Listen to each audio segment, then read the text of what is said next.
Hello, I'm Scott Wrighton. I serve as Decatur's City Manager. The number of positive COVID test results in Macon County has now passed the 500 mark. While the number of positive cases has clearly spiked in Decatur and Macon County, the fatality rate, thankfully, has not. For the City of Decatur's part, our goal and our focus is clear.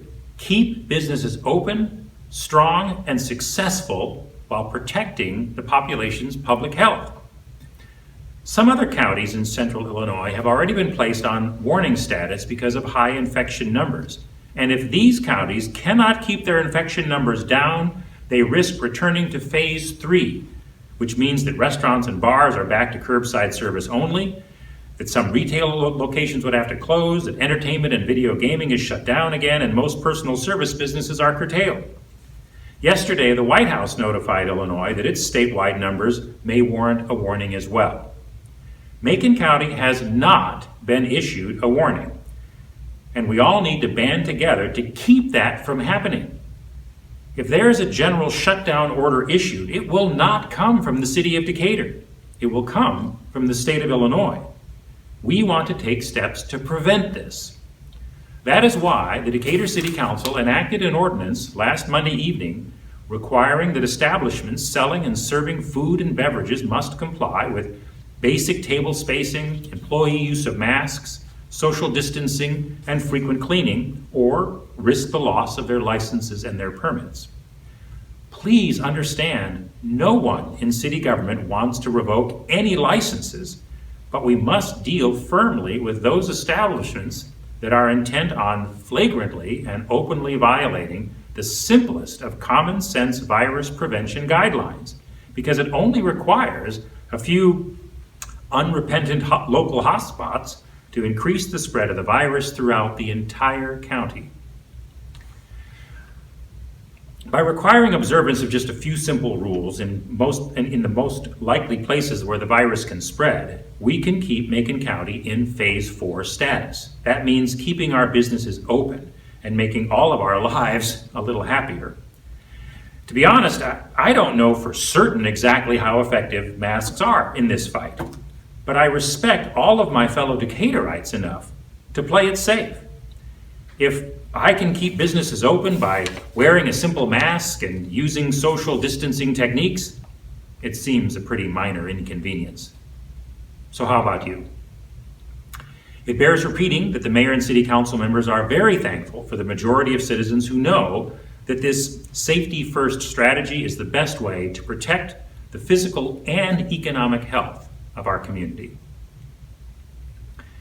Efforts to grow the local economy are more important now than ever before.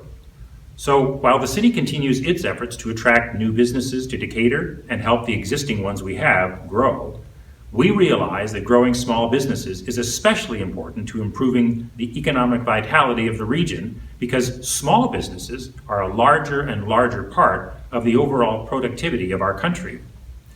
One small part of this small business focus involves encouraging minority business enterprises, or MBEs as we call them. At its last meeting, the Decatur City Council expanded its minority business enterprise incentives and inducements so that they can bid on more city projects and have them awarded to them. These minority business enterprises will be included in other small business assistance programs that the city will be advancing in the months to come.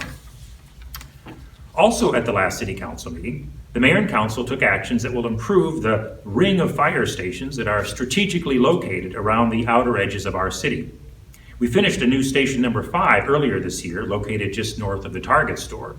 So now the City Council's focus has shifted to replacing the oldest and the smallest station still in our system, station number 3, which is currently located across from the CVS at the corner of West El Dorado and Fairview. Last Monday, the City Council unanimously voted to award a contract to build a new station number 3 on land donated by the owner of Fairview Plaza. When completed, the new station number 3 will look very much like the existing new station number 5 and will enhance services provided to the residents and property owners on the west side of Decatur. The City Council also voted to acquire property for a new Station 7 to serve residents on the east side of Decatur, east of the lake. Soon, the mayor and city council will begin work on a new budget for 2021. By significantly curtailing expenses this year and strategically using reserves and other steps to economize our operations, and by not replacing several positions when employee turnover occurred, we believe that our projections about the amount of lost revenue we will suffer will be accurate. But I believe that 2021 will be a much more difficult financial year for the city than 2020. Despite all of the proactive decisions already made by the City Council to manage the financial crisis, there are more tough choices ahead for the city. But one happy note in all of these dire forecasts about the city's budget concerns the annual street improvement program. Revenues from motor fuel taxes, which the city dedicates to its street improvement program, are down because people are driving less and buying less fuel. But this shortfall in our motor fuel taxes will be largely offset, at least in 2020 and 2021, by extra payments from the state of Illinois' bond fund. A portion of these monies are transferred to the city of Decatur to help local motor fuel tax funded street and bridge projects. So that means that the annual street improvement program should not suffer appreciably from some of the other economic downturns that will affect other parts of our budget. I look forward to updating you again next week. So thanks for your partnering with the city and your encouragement to make Decatur better.